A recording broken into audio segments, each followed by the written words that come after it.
আগৰ ব্লগটো চাইছে যদিতো গম পাই মৰাণলৈ ওলাইছোঁ দুটামান সৰু সুৰা বজাৰ কৰিবলৈ। কি বজাৰ কৰিম সেয়াও আপোনালোকক দেখাম বুলি কৈছিলোঁ। এতিয়া আহক চাওঁ কি বজাৰ কৰিলোঁ। প্ৰথমতে দেখুৱাইছোঁ মোৰ নিজলৈ অনা কাপোৰযোৰ। শুদ্ধিৰ দিনাখন পিন্ধিবলৈ এযোৰ বগা কটনৰ কাপোৰ আনিছোঁ। আৰু আইতাৰ কাৰণে আনিলোঁ এযোৰ চেণ্ডেল ৰাফ ইউজ কৰিবলৈ। মোৰ কাৰণে আনিলোঁ এটা 100 ৰুপিজৰ পাৰ্চ আৰু বেটীৰ কাৰণে এটা বটল। আগৰ বটলটো তাই বেয়া হ'ল, সেইকাৰণে আকৌ এটা আনিছোঁ। স্বাস্তিকৰ পৰা আনিলোঁ। দামটো মোৰ মানেকত অকণমান বেছি হৈছে, হ'লেও তাইৰ কাৰণে অকণমান দামী বস্তু কিনিলোঁ, মোৰ মনটো বেয়া নালাগে আৰু। দদায়েকে তাইৰ কাৰণে আনিলে এটা ঘড়ী আৰু মই বেটাৰ কাৰণে ল'লোঁ এটা গিফ্ট। কি হয় আপোনালোকে অনুমান কৰিব পাৰিছে চাগে, যদিও পৰা নাই পাছত কেতিয়াবা দেখুৱাই দিম। আৰু ইহঁতৰ কাৰণে মই বজাৰ কৰিলোঁ কাপোৰৰ, বেটীৰ কাৰণে এটা ফ্ৰক আৰু বেটাৰ কাৰণে এযোৰ ড্ৰেছ।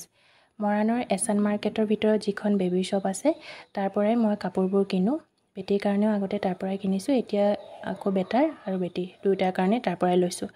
ভেৰাইটিজ কাপোৰ পোৱা যায় তাতে, কাপোৰৰ কোৱালিটিও বৰ ধুনীয়া। আপোনালোকেও ল'ব পাৰে, যিসকলে নলয় তাৰ পৰা লৈ চাব পাৰে।